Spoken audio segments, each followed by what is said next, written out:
it's clearly an organized criminal activity that somehow you jump into, whether it's on social media or not. You find yourself engaged in this activity with, I think Mr. Maher may have said, or maybe even the state of Ohio, we're pretty lucky when you look at those tire marks and the missing of the car on that I could see. I can't see out of that picture on the outside, but that somebody didn't get hurt. And there was a couple times people had to jump, and they were actually the people who were causing this distraction.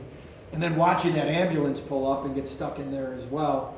I mean, that your part in it causes, as you can hear from some of the statements from the community, not only heartache, but fear for the future, but fear that somebody could come in, close down.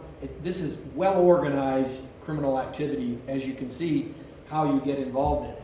And knowing that you accept responsibility is important for me, but the reality is, how do you protect the community or punish you when there's economic harm of nearly $40,000? I know that you're probably saying to yourselves, and I think maybe that now I can understand because I didn't see this video before. I told you I shouldn't see it because you might go to trial, and at that time might try a case to me. But I could see now where some of the discussion with the state of Ohio was $40,000 of damage. You might not have done the $40,000. There are people there that I don't know if you know or not, but obviously that information hasn't been shared with authorities. But that damage in the middle of a really nice area that they've really revitalized in Cleveland, you bring that to the city of Cleveland. And so that economic damage, the organized criminal activity, what about this did you think was right? And then, I mean, you put yourself there. You drove there, you parked on the wrong side of the street after I look at it. You bring a gas can, and there's clearly intent to light a street on fire, whatever the intent was to cause harm. When I look at all of those factors and knowing that the community control sanction is presumed in this case, in knowing that Mr. Franklin, you don't have criminal activity in the past, but Mr. Dietrich, you do, I do find that a punishment of the offender is a sentence that this court believes is the just sentence with respect to the charges that you have before me. And I am going to sentence you both to a term of incarceration here today. And with respect to my sentence on the aggravated riot, I'm going to have a sentence for both of you of 1 year at Lorraine Correctional Institution. In inducing panic, a 10-month term of incarceration at Lorraine Correctional Institution. And on the misdemeanor, 6 months in the county jail. I'll run those times concurrent to each other, so you'll have a 1 year sentence at Lorraine Correctional Institution.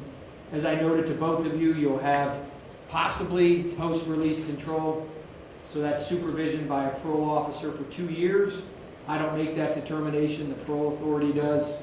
And if you are supervised after completing a full term of incarceration, you could be placed under supervision.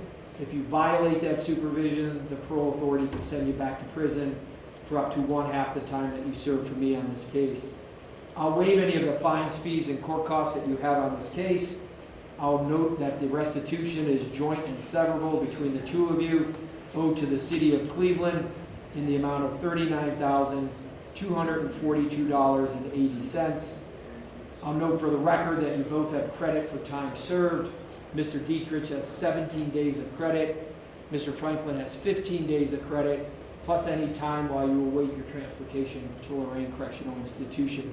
I'll order you in the custody of the sheriff to transport you at this time before their transportation. Is there anything further from the state of Ohio? No, Your Honor.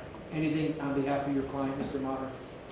Your Honor, we would hope at the appropriate time the court would consider judicial release if Mr. Dietrich displays exemplary conduct at the institution. Yeah, and I always take into consideration judicial release, and of course that is based on their time while they serve, and then also whatever motions are filed from you in the state. Of course, I'll take all that into consideration. Yes, Your Honor. Ms. Downs, anything further? There is one issue, Your Honor, which I'm not certain how it could be facilitated at this point.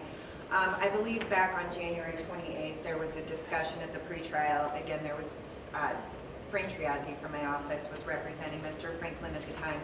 with regard to his truck still being in evidence and that potentially when the case resolved, that truck could be released to him via journal entry. Again, I'm not sure. I'll work with Mr. Franklin on how to try and facilitate that if that's. Is the state looking for a forfeiture? I didn't see that as part of the agreement. It was not charged in this case, Your Honor. I'll work with Ms. Downs or Ms. Triaz regarding that release of property. And I'll do a specific journal entry. If somebody could get the car and the make and the serial number, I'll do a journal entry ordering it released.